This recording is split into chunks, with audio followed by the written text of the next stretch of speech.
ឥឡូវនេះយើងឈានដល់មង្គលទី27ដែលព្រះសម្មាសម្ពុទ្ធព្រះអង្គលោកបានសម្ដែងថាសេចក្តីអត់ធន់ជាមង្គលដល់ដំចឹងធម្មតាទេញោមញាតជាពុទ្ធបរិស័ទប្រុសស្រីទាំងអស់គ្នាការងារតូចការងារធំយ៉ាងណាព្រះអង្គលោកបានសម្ដែងថាឲ្យយើងមានសេចក្តីអត់ធន់ណាទើបបានសម្រេចនៅមង្គលនោះណាហើយពាក្យថាសេចក្តីអត់ធន់នោះគឺរក្សាចិត្តរបស់យើងណាកុំឲ្យខឹងក្រោធថែរក្សាចិត្តរបស់យើងនឹងឯងកុំឲ្យភ្លាំងភ្លាត់សតិណាអញ្ចឹងសេចក្តីអត់ធន់នេះគឺមានធម៌មួយទៀតព្រះអង្គថាឲ្យចេះខន្តីណាចេះខន្តីគឺរឿងអ្វីក៏ដោយញោមញាតមិនថាតូចមិនថាធំយ៉ាងណាបើសិនជាយើងមិនមានសេចក្តីអត់ធន់មិនមានសេចក្តីខន្តីក្នុងការដោះស្រាយរឿងផ្សេងអញ្ចឹងរឿងតូចនឹងអាចคล้ายជារឿងធំរឿងធំនឹងឯងអាចคล้ายជារឿងនឹងឯងរឹតតែធំទៅទៀតអញ្ចឹងហើយបានជាព្រះសម្មាសម្ពុទ្ធណាព្រះអង្គលោកបានសម្ដែងតែសេចក្តីអត់ធន់ជាមង្គលដល់ដំញោមញាតអញ្ចឹងបើសិនជាសម្ដែងអំពីការអត់ធន់នេះ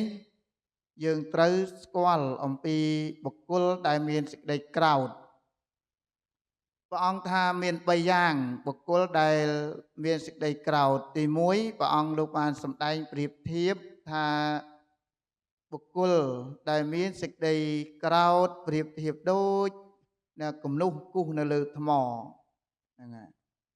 ទី2ព្រះអង្គលោកបានសម្ដែងថាបុគ្គលដែលមានសេចក្តីក្រោធប្រៀបធៀបដូចជាគេគូសនៅលើផែនដីហ្នឹងហើយចំណែកទី3ព្រះអង្គលោកបានសម្ដែងថាបុគ្គលដែលមានសេចក្តីក្រោធប្រៀបធៀបដូចជាគំនុះគូសនៅលើទឹកអញ្ចឹងបុគ្គលដែលមានសេចក្តីខាងក្រោធមានគំនុះគូសដូចជាដុំថ្មតើយ៉ាងណាញោមញាតអញ្ចឹងបុគ្គលនោះកាលណាបើមានសេចក្តីខាងក្រោធនៅដេកត្រាំនៅក្នុងខណ្ឌសន្តានរបស់យើងហើយ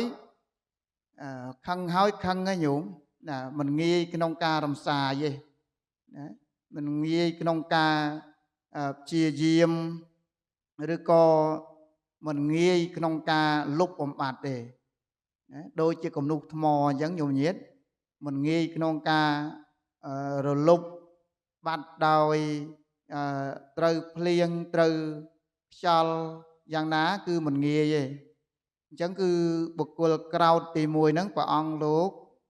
ណាសម្ដែងថាខឹងដូចជាបុគ្គលដែលគូសនៅលើថ្មគំនុះនៅលើថ្មហ្នឹងមិនងាយរំសាយទេញោមញាតណាចំណែកដែលបុគ្គល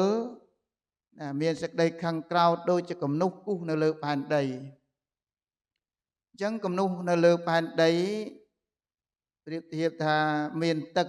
ឬក៏មានភ្លើមានខ្យល់ដែលបក់បោកមកទៅនឹងអាចរលុបនៅគំនុះក៏ប៉ុន្តែគ្រាន់តែថាប្រើរយៈពេលវែងអញ្ចឹងទៅណាប៉ុន្តែយ៉ាងណាក៏ត្រូវតែក្រោធនឹងឯងធ្លាក់ចុះដែរយ៉ាងណាញោមញាតដែលមានសេចក្តីខឹងក្រោធដូចជាគំនុះគូសនៅលើផែនដីនោះណាយើងបុគ្គលពួកនោះត្រូវប្រើពេលវេលាណាប្រើពេលវេលាយូរ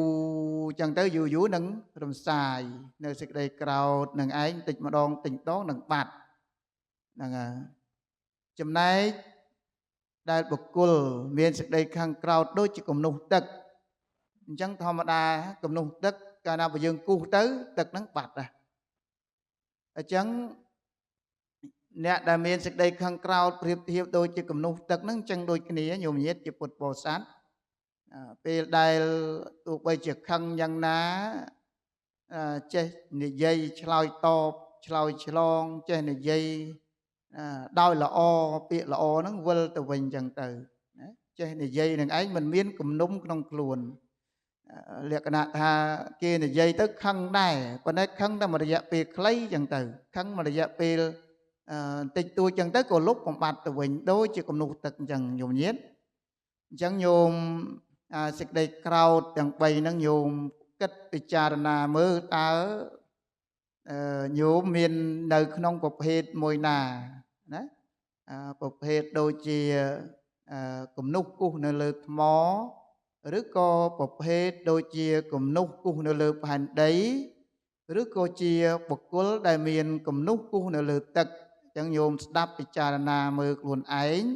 ត្រិះរិះខ្លួនឯងហើយបើសិនជាញោមប្រុសស្រីមានប្រៀបធៀបដូចជាគំនុះគូសនៅលើដុំថ្មញោមគួរតែស្ដាប់ធម៌ឲ្យបានច្រើនអប់រំចិត្តឲ្យបានច្រើនអញ្ចឹងទៅយូរទៅនឹងអាចរំលប់ឬក៏សេចក្តីខឹងក្រោធនឹងឯងធ្លាក់ចុះដូចជាគំនុះនៅលើផែនដីឬក៏អាចអប់រំចិត្តយូរទៅស្ដាប់យូរទៅនឹងអាចឲ្យញោមនឹងคล้ายទៅជាមនុស្សឬក៏បុគ្គលដែលមានគំនុះគូសនៅលើទឹកយ៉ាងជាដើមញោមញាតិជាពុទ្ធបរិស័ទអញ្ចឹងមង្គលទី27នេះគឺសេចក្តីអត់ធន់ជាមង្គលដ៏ដំជាមង្គលដ៏ប្រសើរអញ្ចឹងញោមញាតិស្ដាប់ហើយត្រិះរិះពិចារណាឲ្យបានច្រើន